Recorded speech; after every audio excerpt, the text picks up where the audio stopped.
ত্রিকোষীয় তলে স্থির অবস্থা থেকে মুক্তভাবে পতনকালে একটি বস্তু h দূরত্ব অতিক্রম করার পর v গতিবেগ লাভ করল। বস্তুটি কত দূরত্ব অতিক্রম করলে গতিবেগ একটু v হবে?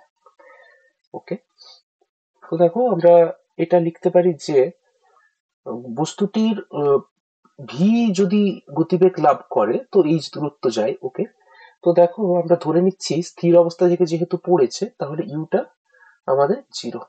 ওকে, তো h হাইট নেমে যাওয়ার পর তার ভেলোসিটি কত হয়েছে v। v ইকুয়ালস টু কত, রুট ওভার অফ 2gh। ওকে, তাহলে দেখো যে হাইটে, ধরো এটা আমাদের initial position u equals to 0, হাইটটা নামলো, এখানে টোটাল h ডিস্টেন্স কভার করলো। এই ডিস্টেন্সটা কভার করাতে এক্ষেত্রে v equals to root over of 2gh হয়েছিল।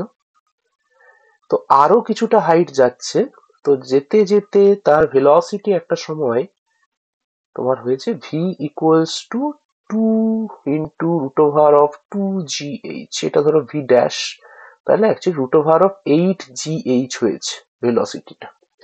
তো সেক্ষেত্রে আমরা ফর্মুলা ইউজ করে দিই, চলো। v dash square equals to v square minus 2gh, এই এইচটা আমরা বের করবো, এই হাইটটা কতটা ও নেমেছে। তো ফর্মুলাগুলো সব বসিয়ে দাও। 8gh equals to 2gh minus of 2gh। ওকে, তো সিম্পলিফাই করো, তো কত পাচ্ছ দেখো যে 6gh equals to